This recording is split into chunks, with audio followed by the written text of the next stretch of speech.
যুক্তরাষ্ট্রে $200 কোটি সমমূল্যের অপরিশোধিত তেল পাঠাবে ভেনেজুয়েলা। এ বিষয়ে দুই দেশ একটি চুক্তিতে পৌঁছেছে। যুক্তরাষ্ট্রের প্রেসিডেন্ট ডোনাল্ড ট্রাম্প গত মঙ্গলবার এই চুক্তির ঘোষণা দিয়েছেন। এই উদ্যোগের ফলে ভেনেজুয়েলার তেলের বাজার চীন থেকে সরে এখন যুক্তরাষ্ট্রের দিকে ঝুঁকবে বলে ধারণা করা হচ্ছে। রয়টার্সের প্রতিবেদনে বলা হয়েছে, ট্রাম্পের ঘোষণা অনুযায়ী ভেনেজুয়েলা বর্তমানে নিষেধাজ্ঞার কবলে থাকা 3 থেকে 5টি ব্যারেল তেল যুক্তরাষ্ট্রের কাছে হস্তান্তর করবে। এই তেল সরাসরি যুক্তরাষ্ট্রের বন্দরগুলোতে পাঠানো হবে। বর্তমানে ভেনেজুয়েলার তেলের একটি বড় অংশ সাগরের ট্যাঙ্কারে ও স্টোরেজে আটকা পড়ে আছে।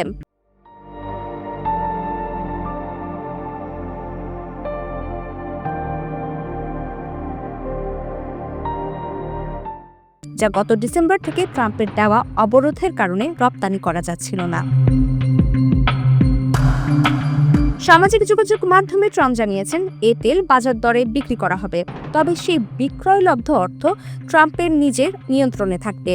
তিনি দাবি করেছেন, এই অর্থ ভেনেজুয়েলা ও যুক্তরাষ্ট্রের জনগণের কল্যাণে ব্যবহার করা হবে তা নিশ্চিত করতে তিনি এই পদক্ষেপ নিয়েছেন। মার্কিন জ্বালানি মন্ত্রী ক্রিস রাইট এই চুক্তি বাস্তবায়নের দায়িত্বে রয়েছেন। বিশ্লেষকেরা মনে করছেন, ভেনেজুয়েলার উপর ট্রাম্পের ক্রমাগত চাপের কারণে কারাকাস এই চুক্তিতে বাধ্য হয়েছে। ট্রাম্প এর আগে হুমকি দিয়েছিলেন যে ভেনেজুয়েলা যদি মার্কিন তেল কোম্পানিগুলোর জন্য তাদের দরজা খুলে না দেয় তবে সামরিক হস্তক্ষেপে ঝুঁকি থাকবে। তিনি অন্তর্বর্তীকালীন প্রেসিডেন্ট দেলসি রদ্রিগেজের কাছে ভেনেজুয়েলার তেল শিল্পে যুক্তরাষ্ট্রের পূর্ণ প্রবেশাধিকার দাবি করেছেন। গত সপ্তাহের শেষে মার্কিন বাহিনীর হাতে প্রেসিডেন্ট নিকোলাস মাদুরো আটক হওয়ার পর এই পরিস্থিতি তৈরি হয়। মাদুরো আটক হওয়ার পর দেলসি রদ্রিগেজ গত সোমবার অন্তর্বর্তীকালীন প্রেসিডেন্ট হিসেবে শপথ নেন, যদিও তিনি 2018 সাল থেকে মার্কিন নিষেধাজ্ঞার তালিকায় রয়েছেন। বর্তমানে কেবল মার্কিন কোম্পানি শেভরন ভেনেজুয়েলা থেকে সীমিত আকারে তেল আমদানির অনুমতি পেয়েছে। তারা প্রতিদিন প্রায় 1 লাখ থেকে 1.5 লাখ ব্যারেল তেল রপ্তানি করছে।